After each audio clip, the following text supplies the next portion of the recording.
My name is Tschabalala Self, and I'm a painter. My studio's in Catskill, New York, and I'm born and raised in Harlem. I've always made art, even as a child, something I've always done to kind of entertain myself. I'm the youngest of 5 children. I was much younger than all my other siblings. So it was kind of a way for me to entertain myself without having a playmate. I spent a lot of time on my own making art, getting lost into my own little world. Making art became a means of catharsis, but also kind of a way to explore my different thoughts, feelings, and something that became very meaningful for me.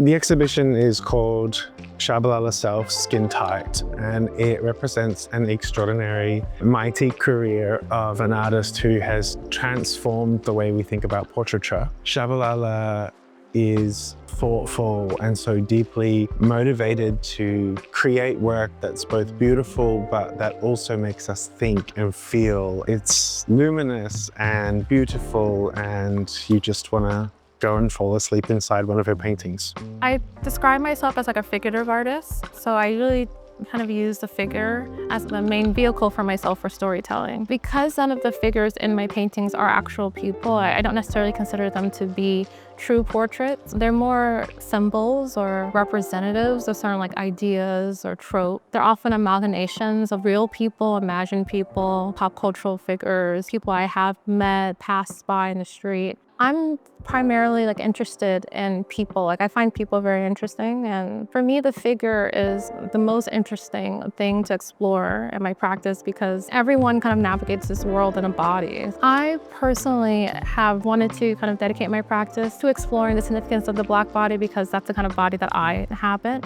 So it's been a way for me to kind of understand more about myself personally, but also kind of how I'm perceived publicly. My goal in making depictions of the Black body is to show depictions that are as complex as my true reality. Filling in gaps that I feel exist in the visual landscape, kind of filling in gaps of representation, essentially. Both her parents were educators, and they really instilled in her this philosophy that while civil liberties can and will be taken away from you, no one can take away your minds. And she brings this wealth of history and this understanding of social justice to her work. When you hear the term skin tight, you think immediately about a body. For me personally, I think about a body that is quite vivacious, that is kind of hyperbolic. And the title kind of speaks to one's skin being in some ways a artifice. So showing that it's part of them, but it's not the whole, it doesn't encompass the totality of them. Skin is almost like a container, and that there is something that is far greater and far more expansive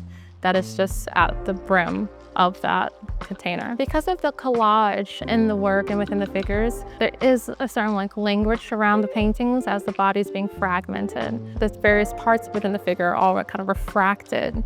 So they're multiplying, but it's not a true fragmentation because there's no breaking. It's actually just being able to see one entity, one object, one thing from multiple angles all at once. The process in the studio, it kind of builds on itself because I'm constantly using the same pieces of fabric. They kind of turn into larger quilt that are then cut up again and kind of recycled. So it's interesting when each year the work becomes more self-referential. So it becomes more of itself. My mother was the first person that I saw that used a sewing machine. And my mother used the sewing machine similarly to how I do as a creative outlet. It's something that she would do on the weekends or something that she would do to make dresses for us, for special holidays, Easter, things around the house. So it was a really way of her to kind of show care and to kind of mark time. And after my mother's passing, that's when I decided that I wanted to kind of bring sewing into my practice. This is when I was in graduate school. I remember she would collect fabric all the time. Maybe we would go different places or from the neighborhood, or even she would keep things of ours to kind of use for later for other projects. And I think that I've used quilt making and used sewing as a means to keep that memory of her creativity and her spirit with me. There is a kind of collision in her work that I think is so deeply moving. When you see it, when you feel it, you're not the same person anymore. The philosophy with Shaba is to always be searching. Well, when visitors walk into this space, I would like for them to first feel excited. I like for people to first feel kind of a bit like a rush when they see the work. After that initial, I would say like jolt, I would like for them to maybe start to really kind of look more deeply at the work and find something in the piece, each one of these works that truly resonates with them.